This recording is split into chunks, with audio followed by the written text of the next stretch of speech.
L1R1 文字为凹陷阴刻 RLR。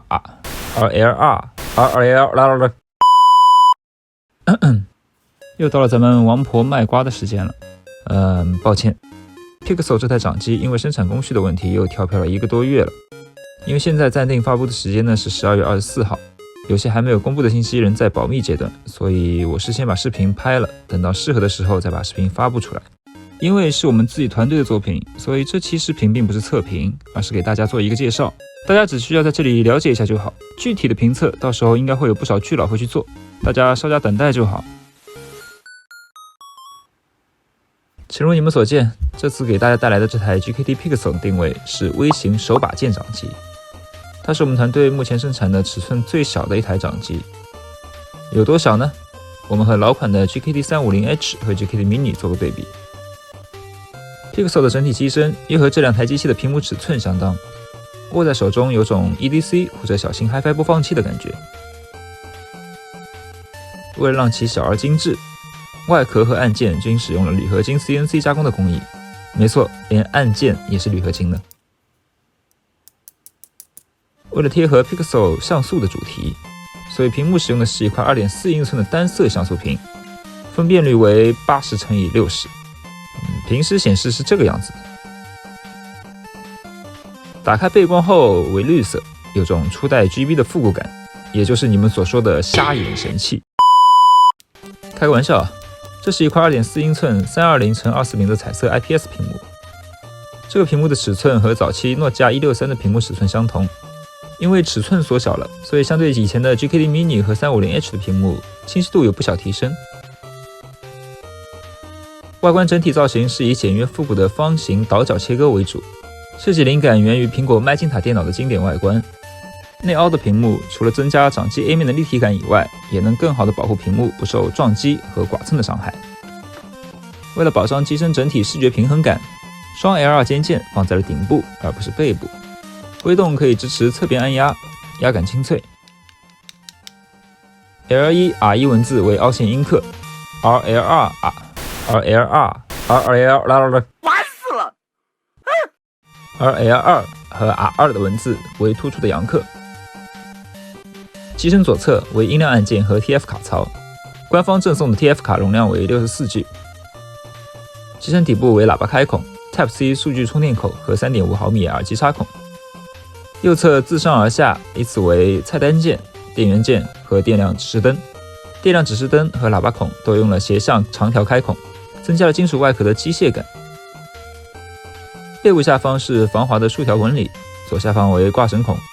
这种小型掌机我还是建议自己搭配个挂绳，挂在手上可以防止掉落，也可以挂包包、挂胸口。这里要特别说明一下，我手中这台是内部工程机，与最终量产版还是有不小区别的。首先，量产版的外壳都是阳极氧化的，所以不会有白色。这台白色是内部测试时的一台实验外壳。这台的喇叭也不是量产版的喇叭，量产版的喇叭音质会比这台提升很多。然后这台工程机的外壳吻合度不是很好，底部会有一条缝隙。不过可以放心的是，正式版的外壳是不会有这么大的缝隙的。Pixel 的处理器是军政 X1830， 高情商来说，这是一款很成熟的处理器。那么低情商来说，这是一款老旧的处理器。至于为什么在如今还用这么老旧的芯片去做这款掌机呢？如果你还想善待你的眼睛的话，相信我，你不会想在 2.4 英寸的小屏幕下玩 PSP 或者 PS2 的游戏的。PS1 以下的像素风格游戏才是真正适合它的。微型掌机由于体积限制，放不下摇杆和多余按键，它适合作为一个随拿随放并且摆放着也很好看的小单品。要求就是启动快、加载快，适应碎片化的游玩时间。那么这块 X1830 的芯片优势就体现出来了，它能非常流畅地运行 PS1 以及以下的模拟器，并且开机加载时间都是同级别内的佼佼者。系统方面， Pixel 搭配的是为其定制的特供版 IUX 2.0， 相对于 IUX 1.5 来说，这版系统做了大刀阔斧的改动，后期我会单独出一期 IUX 2.0 的系统介绍，那这边我就不多做赘述了，我们直接来看游戏体验吧。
我这边的模拟器都采用了默认不超频的方式去运行。另外，这次的 IUX 2.0 还加入了更多的模拟器，像 Java 模拟器、Pico 8模拟器和 Mini RA 菜单的全能模拟器等。其实，相对于一款小型掌机，我平时摆在那里的时候，偶尔看到它也是挺赏心悦目的，有复古的气质，有时尚的属性，玩与不玩都有一定的存在感。掌机只是个载体，承载的是我们的回忆而已。